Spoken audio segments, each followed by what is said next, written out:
আসসালামু আলাইকুম রহমতুল্লাহ। সম্মানিত প্রিয় বন্ধুগণ, মাওলানা রফিকুল ইসলাম মাদানী হুজুর সাহেব তিনি আর একটা বিয়ে নয়, হ্যাঙ্গা করেছেন। তাই এই নিয়ে সোশ্যাল মিডিয়াতে অনেক কথাবার্তা উঠে আসতেছে যে মাওলানা রফিকুল ইসলাম মাদানী হুজুর তিনি আর একটা হ্যাঙ্গা করেছেন, বিয়ে করেছেন। দেখেন সম্মানিত প্রিয় বন্ধুগণ, হুজুরদের যদি ডান্ডা ঠিক থাকে আর সেই ডান্ডা দিয়ে যদি হুজুররা 2-3টা খাবার দিতে পারে, তাহলে আপনাদের সমস্যা কি?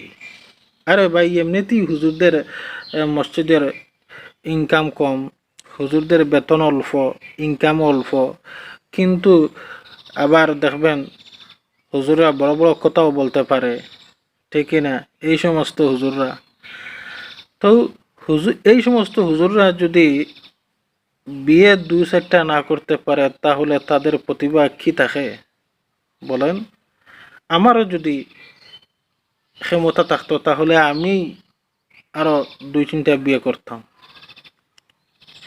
সম্মানিত প্রিয় বন্ধুগণ, হুজুরা তো করার মধ্যে বিয়েই করতেছে, আর তো কিছু করতেছে না, বাইপাস কোনো কিছু করতেছে না।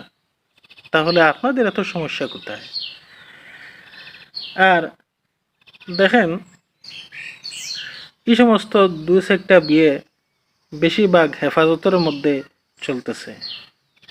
দেখেন না, হেফাজতের মৌলানা রফিকুল ইসলাম মাদানী সাহেব তিনি আর একটা হ্যাঙ্গা করেছেন। মৌলানা আল্লামা মামুনুল হক তিনিও 2-4টা হ্যাঙ্গা করেছেন।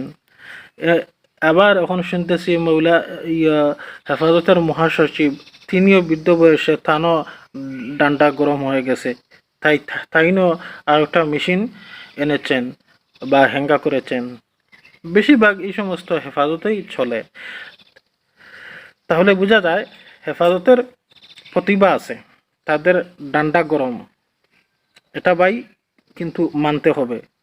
হেফাজতের হুজুরদের তাদের ডান্ডা গরম থাকে, তাদের প্রতিভা সবচাইতে বেশি। তাহলে তারা তো কোনো রিসুটে ধরা খাচ্ছে না, তারা তো কোনো হোস্টেলে অন্য নারীদের সাথে যাচ্ছে না। তাহলে আপনাদের সমস্যা কি? এই তো সাংবাদিক ইলিয়াস সাহেব তিনি তুলে ধরেছেন আমাদের স্বরাষ্ট্রমন্ত্রী নাকি তিনি ভারতের কোন হোস্টেলে নারী নিয়ে ধরা খেয়েছেন। আমি জানি না, অবশ্য আমার নিজের চোখ দ্বারা আমি দেখি নাই কতটুকু সত্য মিথ্যা। সাংবাদিক ইলিয়াস সাহেবের কথার ভিত্তিতে আমি এই কথাগুলো বলতেছি। তো এরকম তো হুজুররা ধরা খাচ্ছে না, হুজুররা তো বিয়ে করতেছে। তাহলে আপনাদের এত সমস্যা কোথায়? আরে ভাই, এই বিষয় নিয়ে কেউ কথা বলে না যে সমাজে দর্শন চলতেছে, জিনা ব্যভিচার চলতেছে বেশি, এই বিষয় নিয়ে কেউ কথা বলে না। এখনকার কিছু মহিলারা আছে দেখবেন, শখের মাইরে প্রথমে জিনা করে, এর বাদে কথাবার্তায় যদি মিল না হয়, তাহলে সোশ্যাল মিডিয়াতে আসিয়া বলে যে আমাকে দর্শন করেছে, ঠিক না? এরকম কিছু মেয়েরা সমাজে অশ্লীলতা এবং উশৃঙ্খলা ছড়াচ্ছে, এই নিয়ে কেউ কথা বলে না।